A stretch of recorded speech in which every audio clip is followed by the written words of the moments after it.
Let me ask you a question before I forget.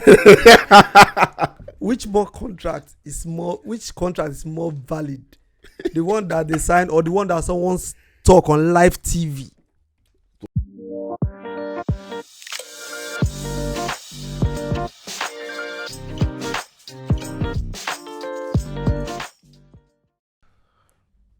I'm in a good mood today. I'm actually in such a good mood. I'm so sorry. Whenever I see Arsenal's downfall, I'm so sorry. I'm so happy. But look, it's life. I know I support a shit team, but nothing makes me more happy than seeing Arsenal's downfall. That's just the way it is. Yeah. Well, good. Sorry. Okay. You are a Tottenham fan, so what do we expect? Well, we know now it's this London rivalry of a thing. Yeah, but Arsenal is still at least better than Tottenham. Tottenham is shite. I disagree. In history, yeah, but over the last couple of years. Is that not history? It's still history. Anyways, guys, welcome back to another episode of I'm Tired, which I am now, but back again with Jerry. Yeah. And we go. Sorry, Christy.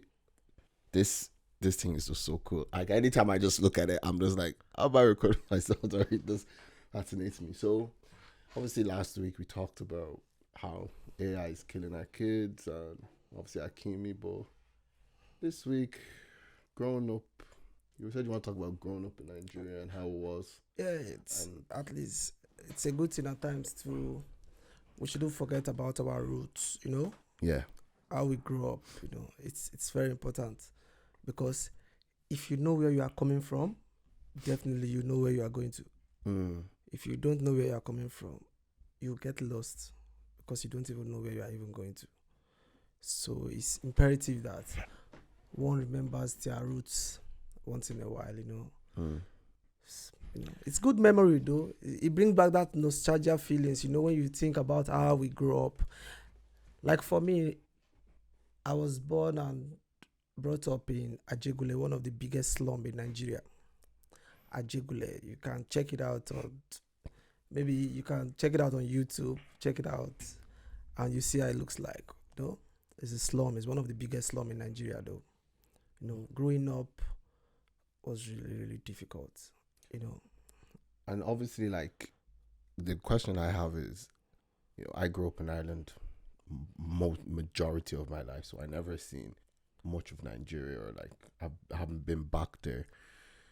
Yeah, that's why, sorry to cut you short, that's why I always tell my friends that I met here that they were born here, or those that were brought here at an early age, maybe by 3-4 years old, and they were brought all the way to not just Ireland, maybe to Canada, to the UK. You guys don't know what your parents have done for you guys. You guys don't know what your parents have done for you, because some parents are not comfortable staying here. Yeah. But they were just thinking about how their children grow up in a more secure environment, in an environment that is working. You get me? So you people should see your parents every day and say, Daddy, Mommy, thanks. You have to go back to Nigeria and spend like 2 weeks, 3 weeks to understand what I'm talking about. I don't think I'm ready for that. No, it's an experience. I'm not saying it's an experience. It's just for you to go and see where you came from. Yeah. So that you look at your parents and say, how did you guys survive here? Yeah. I live in a place whereby if you are cooking, you can't leave your pot on the stove to go inside to get salt, because before you go in to get salt and you are back, your pot of soup have gone. Your pot of soup have gone.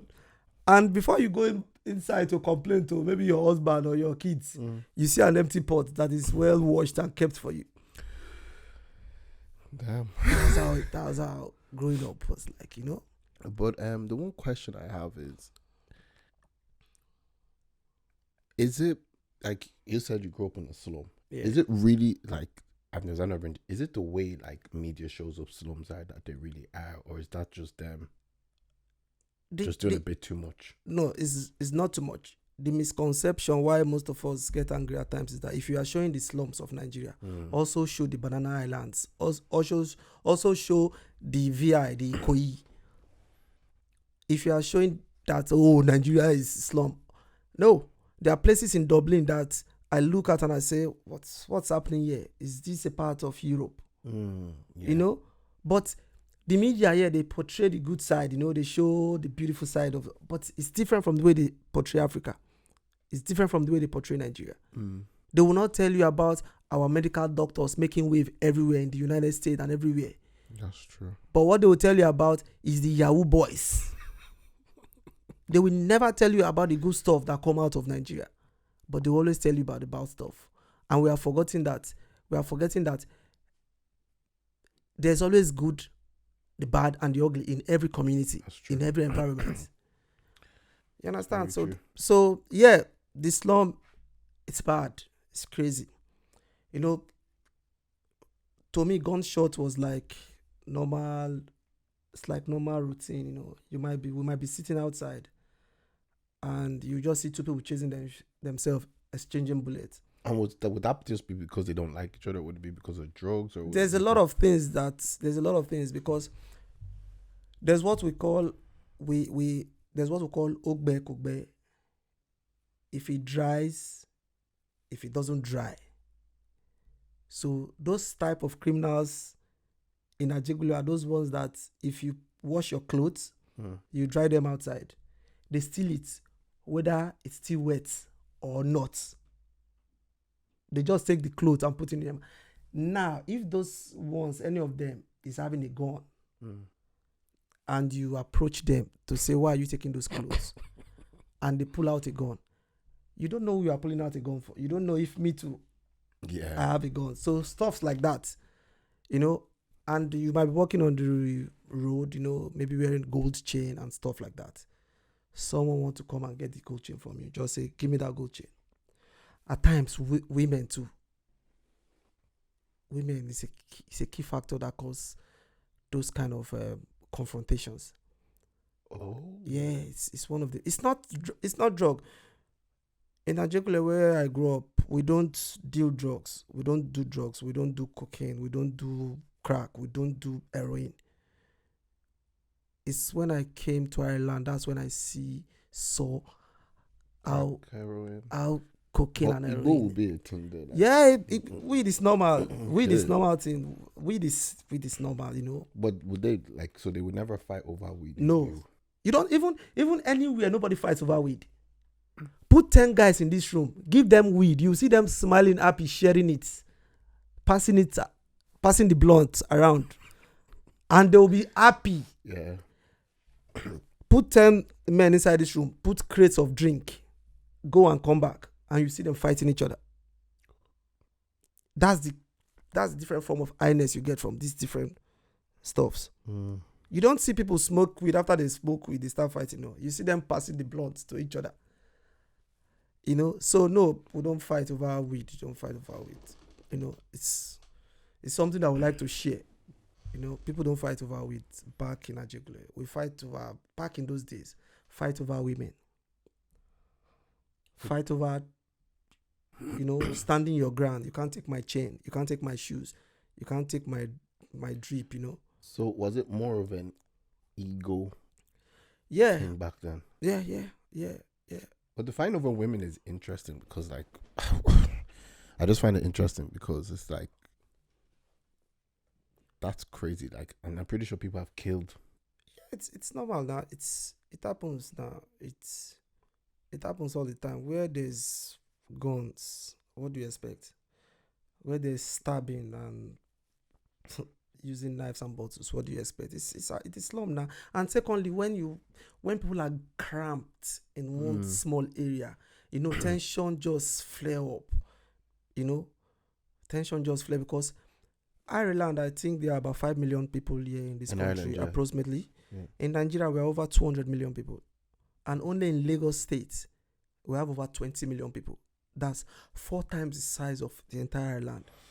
In Lagos State, geographically, Ireland is bigger than Lagos.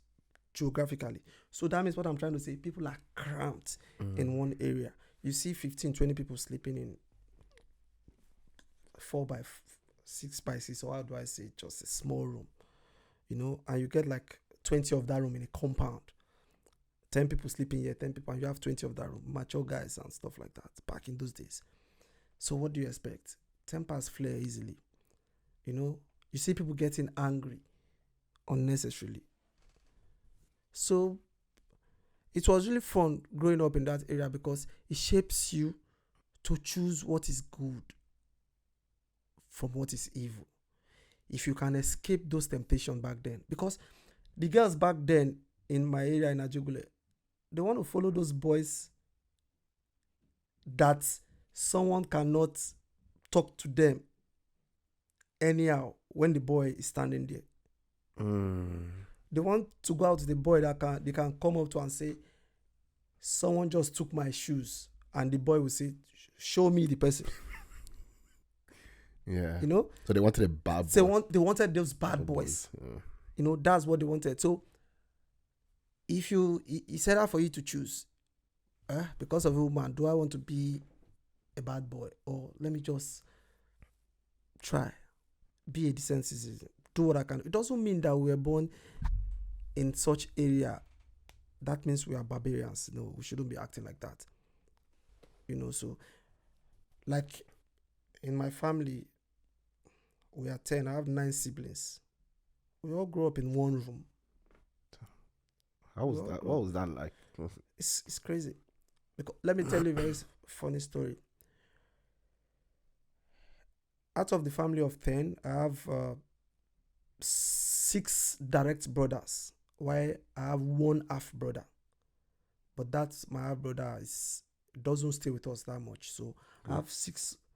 I have my other 5 brothers that we all reside together. And we all have different sizes of shoes. Some wear 44, some wear 41. I have a very small foot. I wear 37, 38 back then. So you see the gap is somewhere 45, you know. So the gap is very much. But because we don't have money, we are fucking broke.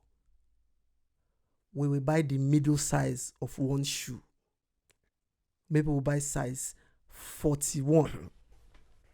And we all, anybody that is going out on a Sunday evening, will tell the other one, Harry, they go out around 6. So if you go wear that shoe, if you are going to wear that shoe, wear it and bring it back around 6. Because I need it to go for party around 6. Then the other one might say, and make sure you keep it clean because around 9, I need it. So you see someone using size 44, squeezing its foot inside a size 41 shoe. And you see someone using 37, putting foam, looking like a clown. That's how, because we cannot afford more than 1 pair at that point in time. That's why when I started buying shoes, I started buying shoes in 2s and 3s. I was like, so this is the shoes that we couldn't afford back then. So it all takes, you know, dedication, patience, know what you want, keep chasing your goal, and forget about most of my friends. They were all shot to death back home in Ajegule. They shot most of them to death. All my friends that I was hanging out with. I could be standing with maybe 6 boys back then, and 4 of them are having guns. And would these people be getting shot now because of like what you were saying earlier over girls, or would no? it be You know, changing? these are robbers. These particular ones, these ones are robbers. Okay. And you know our police. 100%. They shoot innocent people, let alone criminals. They derive pleasure in shooting. You know, there's nothing like rule of law. A policeman might just see you with a gun and shoot him, and that's it. Oh, they shoot you, and that's that. So if you are caught with a gun, you shot. And secondly, jungle justice is welcome back then in my country. Oh God. In Ajegule, it's welcome. If you are caught, you might be lynched. which is normal. Everybody sees that it's normal. You know? So so most of the people I grew up with, most of them are, dead one way or the other. What saved me was that one of my elder sisters was living in one of the county back then in Lagos, in Nigeria, Port Harcourt City. We call it Port Harcourt City. It's in River State. So my other siblings, they saw the kind of people I was hanging out with, and they told me that I should leave Lagos and go to Port Harcourt, or else I might be influenced. Even if I'm not influenced, if the Nigerian police come and they see you hanging out with 4 guys and you are all caught, and they find guns with 3 of them, they will ask you, where is your own gun? And even if you say, I don't have a gun, they will say, oh, you are the one that has strong head. You don't want to give us your gun. You will be tortured to death even in the police station. You understand? So that's why I just left. And when I left, I just decided to, follow on that path. Go back to school. And here I am today. Thank God. So it's crazy. It was crazy it's crazy. Yeah. It's crazy. It's crazy. Yeah, no, just like, it's crazy. What catches me the most is that, like you said, 10 of you were living in a one. Yeah, now, including my mom and my dad. And it can be, it's at a point in time when it rains, nobody sleeps because the flood gets to our knee. And we sleep on the floor, so nobody sleeps. So you know what we do? We stand till in the morning.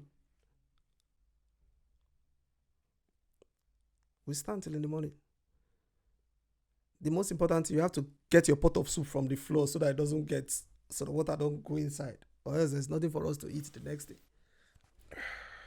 So it was really hard. It was really hard. That led so many people into doing stuff.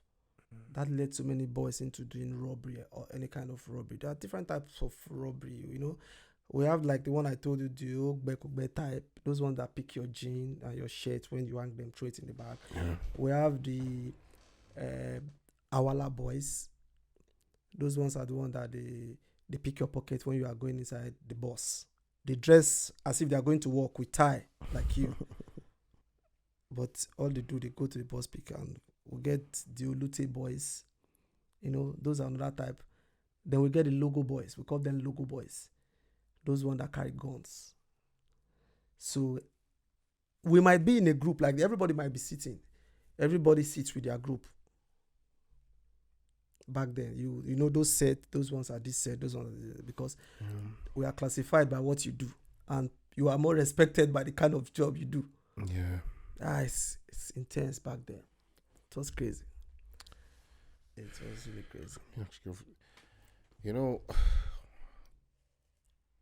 When you say stuff like this, and look, if 1 or 2 people or whoever is watching this, personally, let's not even say black person, any person that has came from a country of like that, there's slums, and their parents came here, to give them a better life.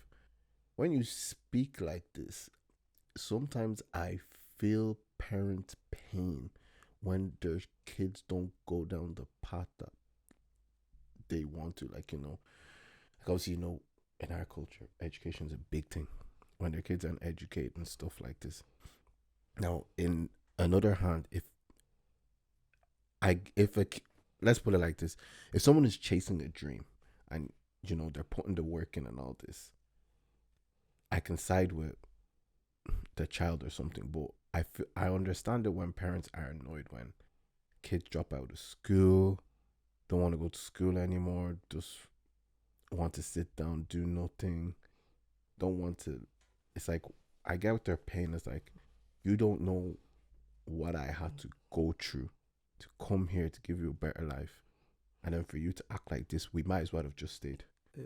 You know, just like what you say, I like when you the way you phrase that word, that kids that they don't want to go to school, they don't want to do anything, because going to school doesn't make you automatically a rich man, doesn't make you a better person. There are other ways that people make money. Most footballers, how many of them went to school? Most basketballers, how many of them? Most rugby players, like that. You know, it doesn't mean that you have to go to school to be a good person. It doesn't mean you have to go to school to be successful in life. You know, but if you say education is not for me, then you have to choose a career path. I don't want to go to school. I'm dropping out from school because I want to be a makeup artist. Beautiful. Do it. Channel your energy there.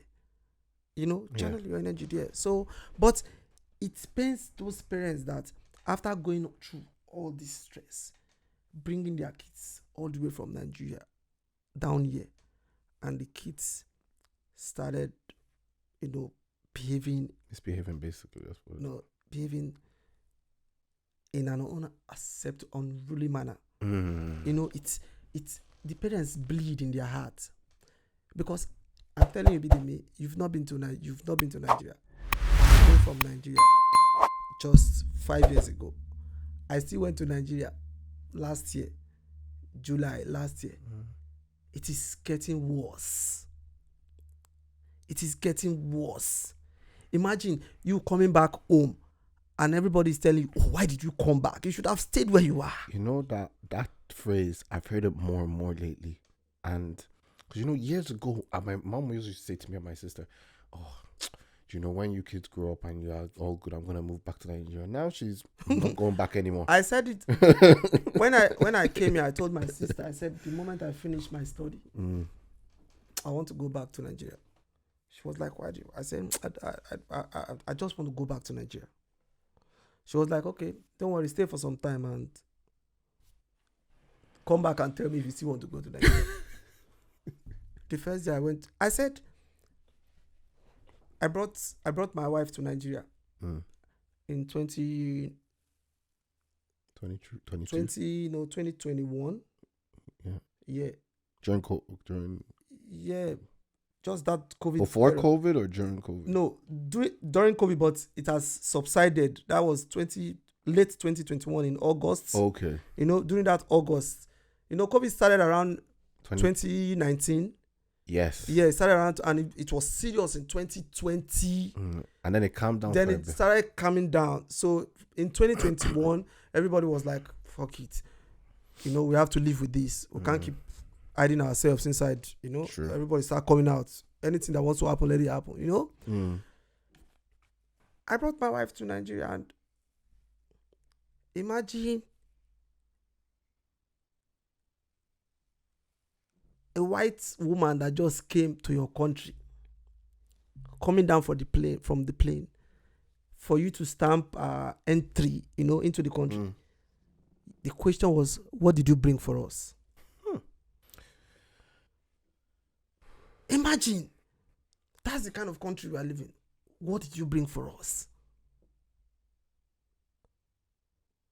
So what do you think will be the impression? Those are the first people he met. The immigration officers, the first people. And were they saying that as a joke, or was it actually? What do you mean as a joke? No, I'm not, because you know. Don't you know Nigeria? Don't you know what Nigeria? Okay, I want to ask you a question. You come down from Dublin and you are entering into you are coming into Dublin airport. The guy will say, hello, what did you bring for me? What kind of... Are you a comedian? No, but I'm just asking, like, I get what you're coming from, but I didn't know, was it a joking way, or was it a serious, like... Whether joke, whether no joke. I'm asking you a very simple question. With a Gadi... No, they wouldn't. Or would they joke telling you, coming into Ireland? Yeah, no, I get it. And say, you don't joke. What kind of joke is that one? Even if it's a joke, what did you bring for us, madam? I trust the woman I'm married. Fuck off. Why would I bring what for you? What do I know you? Asking me to bring something for you. Do I know you? You know? Yeah. You know, there's a lot of things that she saw, and it's aligned with what they are telling her about Nigeria.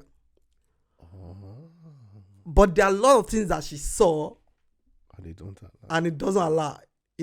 She saw beautiful places. I brought her to Fela Shrine. She saw Femi Kuti. If you know Fela, one of our greatest Afrobeat musicians. Try and check him out later in the day, Fela. I brought her to the shrine. She saw the Femi.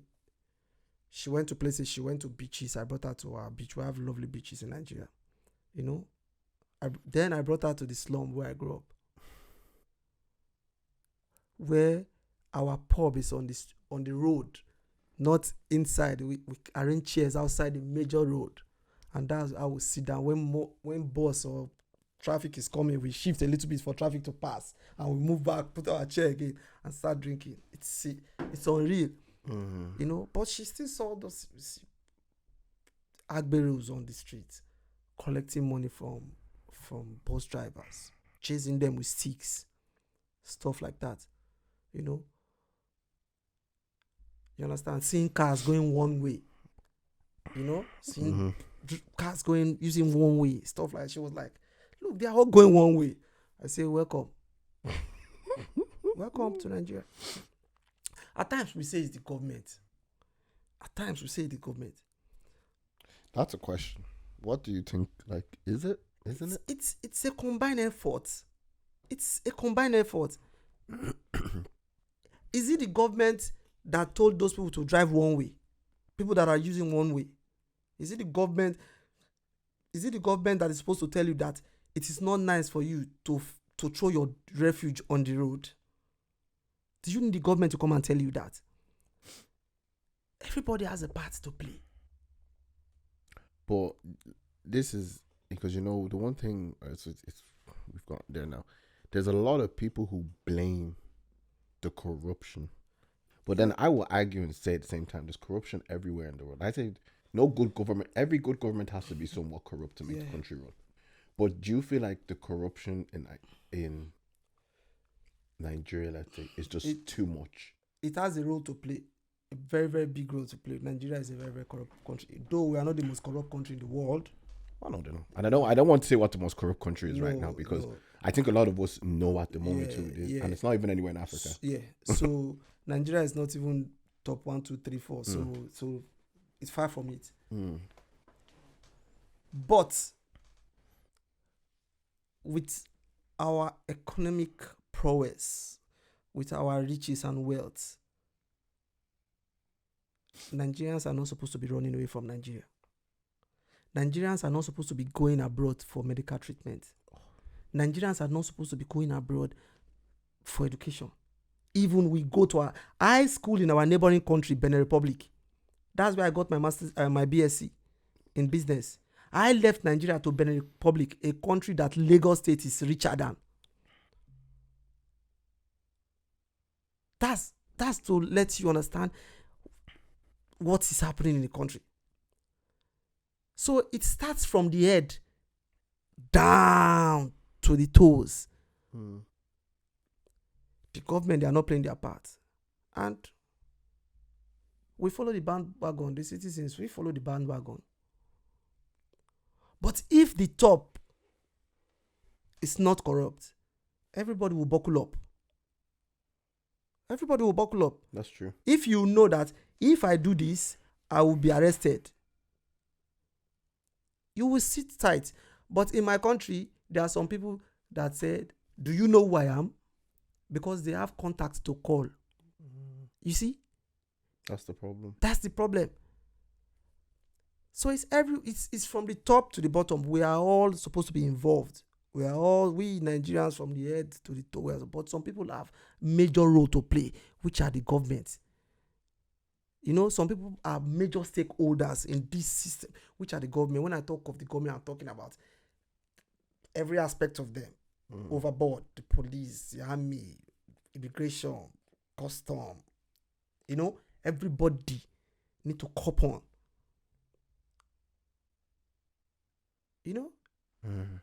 A country where police can just stop you on the road while you are walking and take your phone and start searching your phone and start looking for information to accuse you about. That's the kind of country we are in Nigeria, where a young boy cannot look good, you cannot dress properly. Because if you look good, you'll be stopped by police. They feel you are a Yahoo boy. You know, I've been in this country now, going to 5 years in Ireland. A policeman have not stopped me to ask me question. Not stop for. I've not spoken to a policeman. Yeah. You get what I mean? I've not tried to understand. 5 years now, I've not. Try to understand. A policeman have not even asked me what's your name. Everybody just go about their business because everything is organized. The system is organized. I went to Nigeria, my country, and the police just stopped me for no reason. Why are you stopping me? Where is your license? I wasn't the one driving. My elder brother was driving. Show them license and everything. Show them.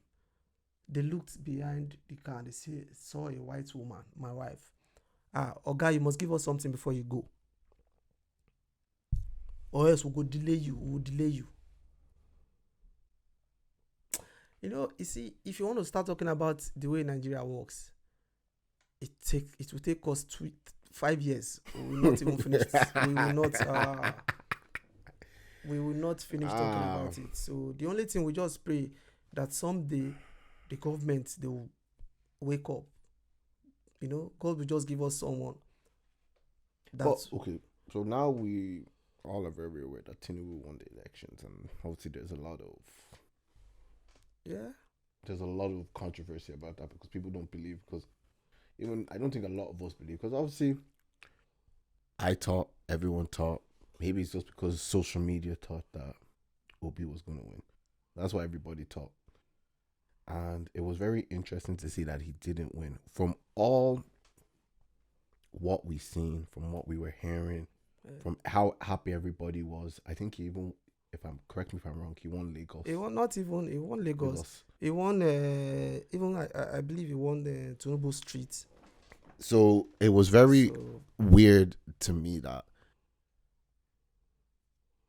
how, like you said, everybody has to want to change. And maybe, you know, if everybody really spoke. At the same time, is like, you see, that's the point you just made. Everybody must want that change. But, you know, not everybody is ready to embrace change, because that changes may affect their lifestyle. It may affect the way they live. It may affect their status. You get what I'm saying? Maybe if a prudent president enter now, maybe someone that is more prudent, someone that does what is right, then all those rich other politicians that enjoy the way this society is rotting, that's milk from that rotten society, do you think they are happy? Do you think they want that change? But they don't want that change now. If I'm benefiting from you, do you think I want someone to kick you out of that chair? Be it you are good, be it you are bad, it doesn't concern me. Oh, Abidemi, you are my man. And that's Nigeria. 100%, yeah. That's Nigeria. Although it's I always say it to my wife. Everywhere is corrupt. Ireland, America, Canada, everywhere is corrupt. But there's some corruption that this one, they shove it in our face. That is corruption in Nigeria. They shove it in your face. What can you do? Fuck off. They shove the corruption in your face. One person stealing $1 billion. One person stealing $500 million. One person stealing $4 billion. One person, and still, the person is still walking, driving past streets, and listen, why I say it's everybody. There are still some poor idiots that have not eaten for days. They have no food, nothing to eat. They see those people that have stolen their destiny, and they have, oh, Baba Mika, Baba wa. No, that's because of what? Because of the 1,000 euro, which is, 1,000 naira, which is not up to €2 because of €1.50 that they want to give you. You will sell the future of your children. That's why. That's true. No, that's crazy, because I don't think as well. Again, you have to correct me if I'm wrong. Someone who, you're like yourself, you got out of there, but someone who hasn't got out of there, I think until they step out of Nigeria, they'll realize that. So these people have been cheating us all along. No. Am I wrong? You are. Why? Let me tell you why you are wrong there. It's white and black. How can you tell a grown-up man of 40 years? He knows that this person stole about 2 billion, and he's still greeting this person lying on the floor for this same person. And you say because that person has never traveled abroad, that's why he doesn't know that person stole his money. No, I'm not saying no stole his money. That doesn't know. You said that gave him 1,000 naira. Yeah. Because obviously to him 1,000 naira is a lot of money. No, not in Nigeria. What's 1,000 naira? 1,000 naira not in Nigeria. What can 1,000 naira do for you? I'm saying to that person. Yes, so you need to travel out before you have pride. You need to know that it's not about this your 1,000 naira that before I walk from year to year, it's gone. You need to know. See, I have a price. Everybody have a price. You have a price. I always say it. It has not happened to you or me. That's why we brag. It's something I always say to people. What will you do if you are in that situation? Oh, I'm going to kill that person. It's a lie. It's because you are not in the situation. Don't judge. Don't judge. Don't say, for example, let me give you an example. Maybe Jerry now, an opportunity to run the government of one state. This is 40 billion. 40 billion that I've never seen. My I don't know how I want to say it. It's there for you. Do the right thing. That is only when you will know if Jerry is prudent or not. It's not this one that I'm saying here. Yeah, I understand what you mean. You know, so if someone gives you 1,000 naira, which cannot feed you, and you know who that person is, it's time we start shoving their money back in their face and said, no, we don't want this 1,000 naira. Where is the school that they gave you money to build in your constituency? Yeah. Where is the road that they gave you money to build in your state, your town? Where is the transformer you are supposed to bring for power? Where is it? Where is the good water that they gave you money to bring into your community? It's when you start holding them by the jugular and asking that question rather than taking change from them and all these things, it will not stop, but it will reduce to a bare minimum. It will not stop. Corruption cannot go. It has been when Jesus Christ there was corruption. Even Jesus Christ's disciples, someone sold Jesus. True. Someone took bribe. That's one of his disciples took bribe. So corruption did not start. Even Lokodibo said there was Lokodibe. Have you heard of Lokodibe? It's a musician. It's a reggae musician. He said corruption has been there since the Pope was an altar boy. It's not today. Corruption, someone took bribe and sold Jesus Christ. That's true. So you cannot put to a minimum where it will be possible for me after I graduate from school. I don't need to know anybody to get a job. You get me? Where the minimum salary shouldn't be €50 a month. With the kind of money one person is stealing, and you are paying people minimum wage €50 a month. Yeah, because the minimum wage in Nigeria, I think, is about 30-something thousand naira. A year or a month? A month. 37,000, which is about €50 a month. Now, 37,000 naira. Okay, you have a family. You have wife and kids. You have a house to pay. You have bills to pay. Sick and everything, stuff like that. Tell me why you will not be corrupt. True. Tell me why you will not be the police. How much are they paid? For example, you are paying a policeman maybe 50,000 a month, and he gets a bribe of 300,000. What do you think will happen? You can't blame. You can't. You see.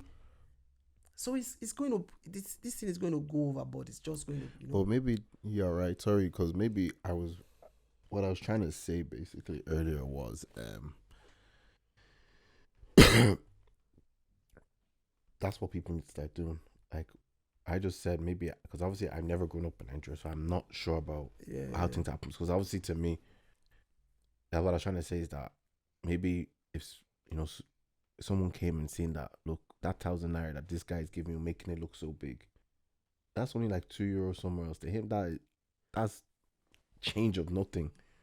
Maybe when people start realizing that this guy is just giving us chicken change, stuff he doesn't care about, that's what people need to start doing as well. Saying, take your €1,000 back.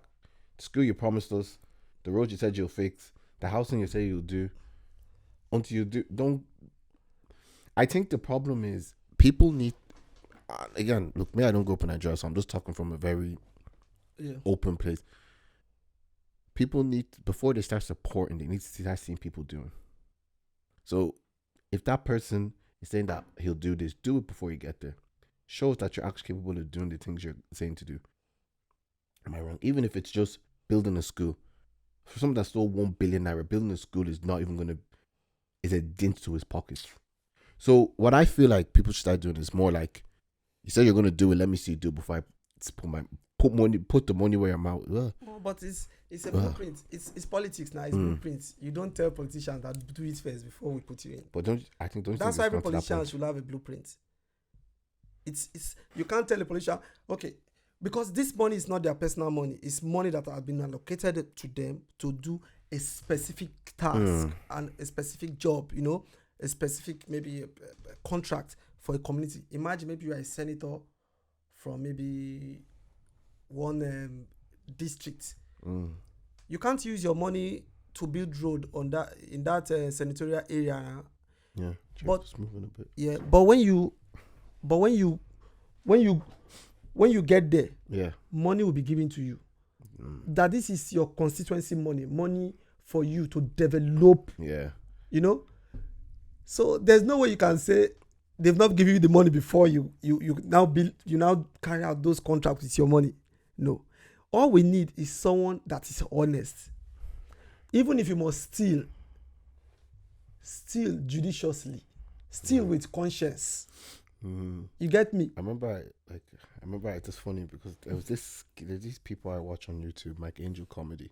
So funny. Mike Angel. They don't want funny skit during the time of when like a governor came to the town or was like say, I'm going to do this, I'm going to do that. And one of them stood up saying, but all of you people always comment, hey, you're going to do this, you're going to do that. And another one was praising them. Someone got up saying, no. And then like, I'm not going to call them, let me just say the powerful people in the town. Yeah. I said, okay, if you want us to vote for you, swear on this. He said, So he started saying, what did you say? What did you say? I didn't hear you properly. They said, if you want us to. So that's where it's like, maybe people need, I don't agree with that stuff, but maybe people need to be more like, okay, put it in writing, sign it. Now, fair enough, again, like we said, if Nigeria is so corrupt, the judges might even say that doesn't count.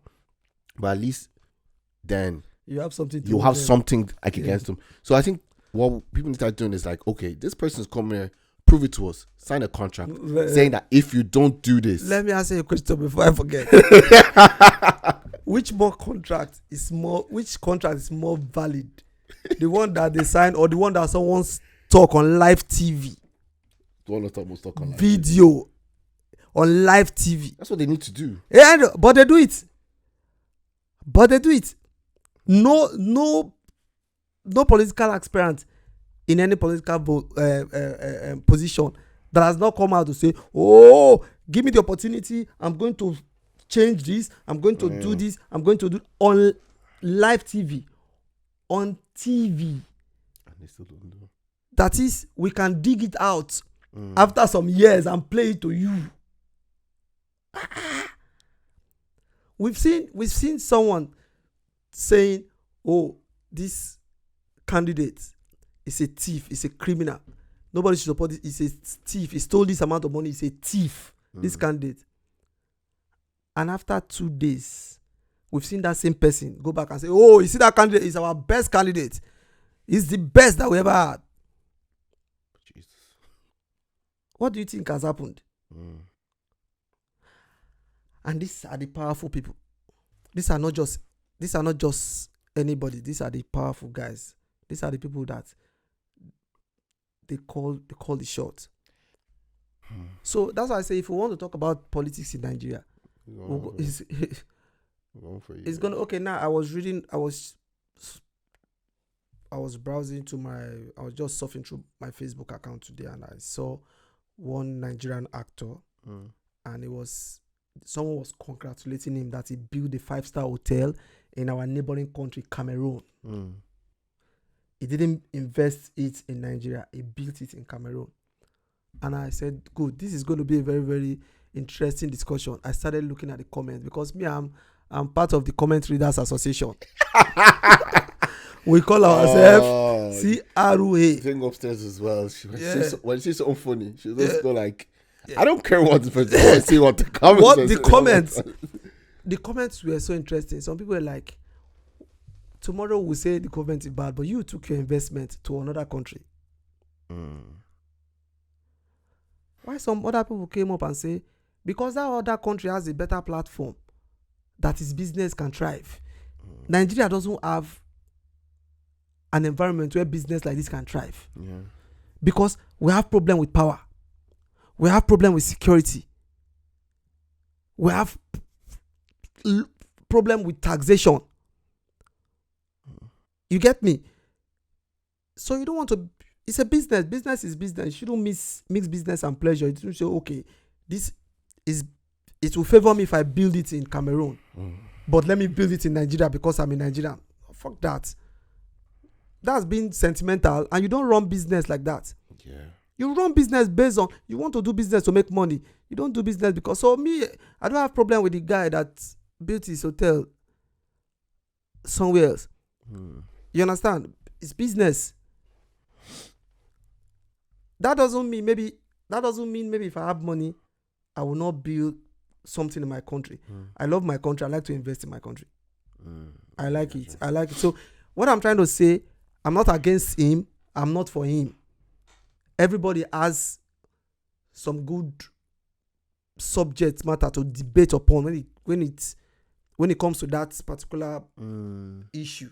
Everybody has good points that they laid down there. That if you read this one's point, is sound. You read this one point too. It's kind of this one is saying something right. Well, true. This one is saying, so you just can't fault him. He has made a decision. It's a business decision. So that's it. That's true. But yeah, that's just crazy. So that's the kind of country we're living now. Look, I've never been to Nigeria, but I just always pray it gets better. That's our prayer. Too much religion. And I know the thing is, it's not. I don't want. Let's not even say better. It gets to a stage where we can build from where. And even let me not get better. Something. Let's just set a foundation. Yeah. If you have a good foundation, then you have a good structure. So asking for a good foundation is a very big task too. That's the thing. It's a very big task because foundation. If you have a good foundation, then you are sure of having a good structure. You get me? So we are not asking for too much. All we are asking is for a country where I don't need to know anybody to get a job. Where I don't need to be walking on the street and I'll be brutalized by police because I wear a fine shirt, because I'm putting on a gold chain. You understand? I want to walk in a country whereby I call the police and after a few minutes they are there. I want a situation where you call the fire service. They won't come down and tell you, oh, sorry, there's no water in the vans or in the truck. We don't want that kind of country. Those are simple little things that can make our life better, improve the way we live. When I went to Nigeria with my wife, I was like, there's some states we can't go to. Why? Oh, you're asking why? It shows that you are Nigerian, but you don't know. Well, they will just kidnap her and throw her in the back of a car, and that's it. Jesus. Where do I have 200 million naira Yeah.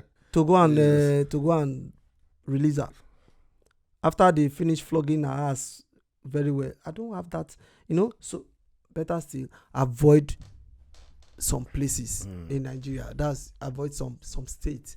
It's crazy. It's crazy. You don't want to go there. You don't want to risk it. So we have to, draw a line. We can't go to this place. We can't go to the, but you can enjoy this place and stuff like that. So all we pray for, we still have hope because we have the resources to build. Yeah. We are not a poor country. Some people think Nigeria is poor. Nigeria is not a poor country. What are you talking? You want to talk? People think it's oil. It's not just oil. We have the land. We can plant. We can farm. We have rubber. We have. Just mention it. Nigeria. We have it. We have it. That's interesting because even speaking on that, right? But before we start talking, obviously I gave you the fact about America, and they said Nigerians constitute the most educated group in the U.S. In the U.S., there was an estimated 15 million Nigerians in all parts of the world, and according to the World Bank, the average of them holds at least a bachelor's degree with an annual median income of $65,000. And it was crazy. I remember I was walking through TikTok and someone said, also I'm on Google, I'm looking at this. I don't believe what people say on TikTok, and I don't really believe what people say on Google, but I always come up with my own. Yeah, you have to do. Isn't it crazy to think that, like, as bad as Nigeria is made to look, Nigerians are among, if not like with Asians and Indians, the most educated people in the world? Yeah, now it's there now. If you want to research, do your research now. And I think they are the most educated group of people in the United States. There. Though, yes, we have our bad, we have the bad eggs too, which is everywhere. But Nigeria, when you come to education, we are up there. We're up there. Yeah, it's crazy because we're up there. And when we started this earlier, we were talking about. Remember, I said that about what did I say again? I'm tired. Yeah. I said something about, like,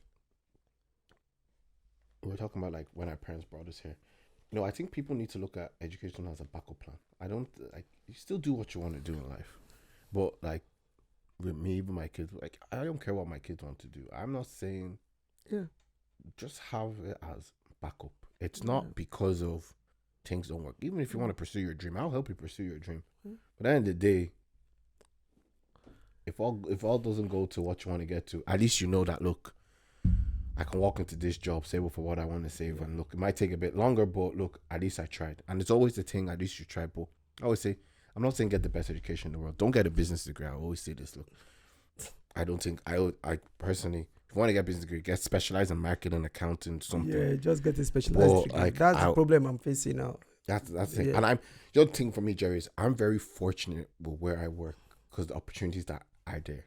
Yeah. Like, I done business. I went into management and I went into accounting. I love the team I work. I love everything, but accounting is just not for me. At least I know and I've tried. But I work in a company that, I'm not going to say this, something's not working for you. Okay, let's go and try something else. Yeah, try something. That's not working for you. Then they'll put you somewhere else. Yeah. But, like, not everybody's going to be that fortunate. Yeah, not everybody's going to. So for me, it's from what I've seen, and I've seen how much accountants make in that company. It's like, that's why I always advise people out. When people say, "Why should I go study?" I know you might hate, go study accounting. At the end of the day, people say, "Why?" I was like, just do it. Trust me. But sorry, I went off topic there. But no, but generally speaking, I think people need to realize, not even just, let me not just put on Nigerians, just in general. When I think our parents tell us to get education, it's not. Like, for there now, let me be careful what I say. There are some parents who want their child to be what they want their child to be. which I think is some of our faults. Yeah, you see what I was just waiting for you to finish. What you said there is because you are very exposed. You grow up in an environment where there's this level playing ground for everybody. You know, there's opportunity for you to do this. If it doesn't work, you can do this. If it doesn't work, you can do this. So let me just say you are exposed. You are more, you are more developed.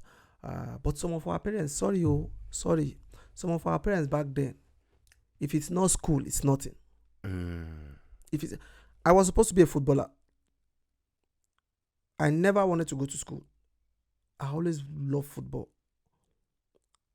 But my dad will flog the shit out of me if he sees me playing football. Damn.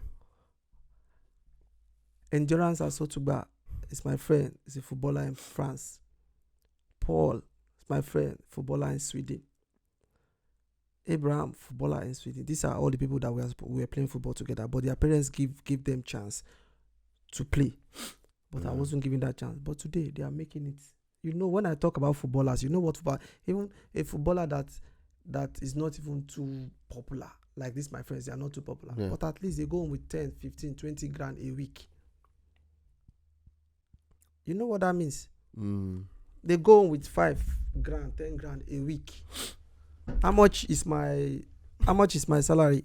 Plus all the school. Same. So at times, you just have to allow your kids, Sometimes you can visualize, you can see that this my kid growing up, this kid, I think he likes touching things. It's like he likes screwing things open, fixing them back, screwing things open.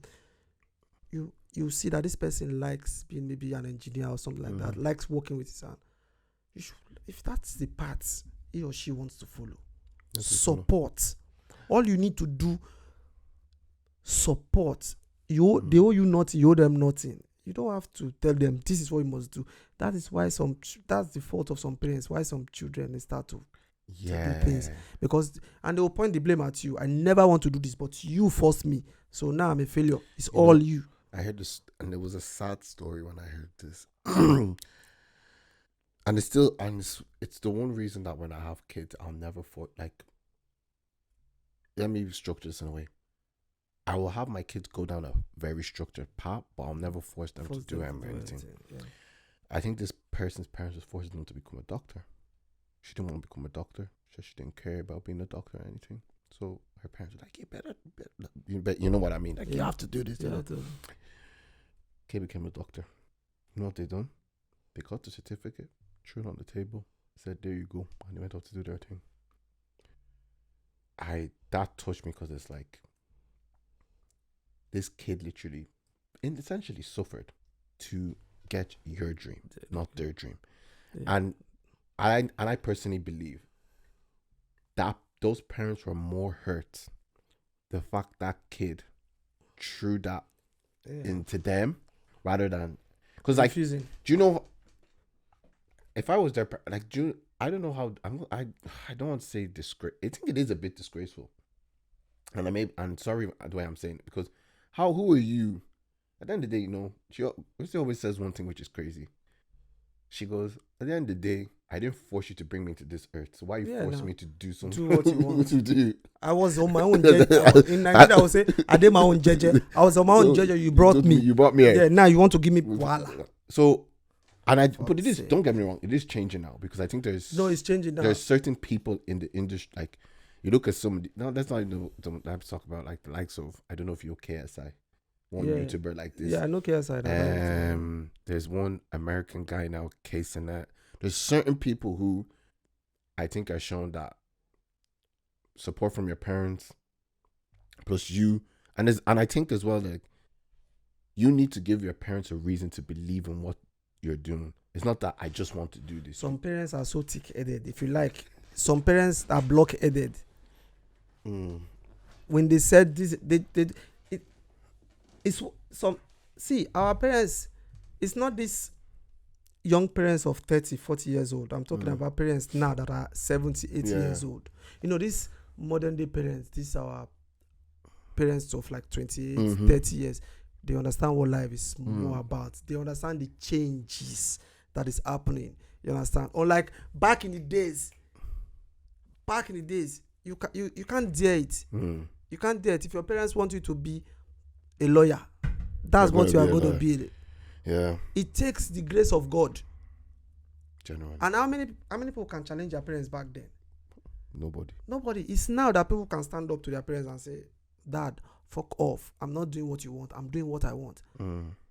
At the end, I'm going to be what I want to be. It's not you. And I'm if not I being fail, it for it's you. not you, it's me. Yeah, so don't force me. But let's be honest, one thing as well. It's bragging rights. Yeah, that one is for my child. Oh, have you seen my child? It's a doctor. Have you seen my child? Is a lawyer. They brag to their other friends. Those ones now go home and put pressure on their innocent child. That see, I just came from so person's house. You see, the son is a banker. You are just here. You want to go and be an architect, or you want to go and be a musician. You want to go and be a football. You want to go and be a this. You want to go and be a that. But when the money comes down, they will turn.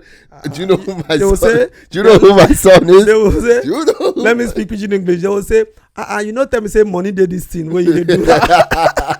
That means you didn't tell me that you get good pay from this job that you want to do. You know. So it's all about things are changing. Things are changing. Things are changing. Me, I'm not ready. I'm not a party to parents forcing their kids to do. No. Because everybody's brain is different. True. Your brain is different. What your brain can take is different from what this person's brain can take. And don't think because you are the father of someone, the child must have your brain. It's not possible. You understand? You know, I say if you, you know, sorry, we're gonna be wrapping up in a second, but I always say, why do you expect me to do something you didn't do? It's another thing again. It's like you know why like I chased my education. One reason was because my mom just recently graduated in school, and she's always been pursuing school. So I'm like, okay, now I'm not in the position now to be like, why do you do this? It's like me, I've graduated college. My mom graduated. My mom obviously done. She went to college in Nigeria, done all the things there. Obviously, her degree wasn't. They didn't accept her here, so she had to do the whole thing. She graduated, I think 53, 54, and like me, I'm not in the position now. So my mother, she's gonna be like, "Didn't I do it too?" So you have the only question you can ask parents now is, why do you want me to do what will make you happy? Yeah. When it's about me. But Jerry, the truth of the matter is, at the end of the day, it's bragging rights. And it's the one thing I've noticed. Like you said, my son is this, my son is that, my son is this. And this one will go home and put pressure on their own child. Why can't you be this? See, this person's child is this. Why can't you be this? You know, all those kind of old-fashioned parenting. You know, it has caused a lot of people to do a lot of things that they are not supposed to do. You know? So you know what I always think? I just think that sometimes just let them do what they want to do and just watch from afar. Yeah, that's why I would say you have to just mentor. Just mentor and guide and support as long as they are doing the right thing. Yeah. As long as it's something that is legal. Yeah. It's not that it's not like the child say, no, I want to be an armed robber. No. Maybe the child tells you, I love to be a musician. Yeah. And you are expecting the child to be a doctor. Just support the child's dream. If he wants to be a musician. Yeah, the goal. Okay, want to be a musician. You know. Have you ever thought of doing sound engineering as well? You know, that will help you. Just mentor, bring ideas, something that will help the child. You know. Yeah. You know, you can even tell the child, you want to be a musician. Do you know that some musicians go to school? They study music in school. Go to school and study the music so that you'll be good at what you are doing. Some of the film musicians are some of the best producers of today. That's it now. But look, Jerry. Yeah, that's it. It was a good one. It was a good one. Again next week, and we will go again. But it's a good one.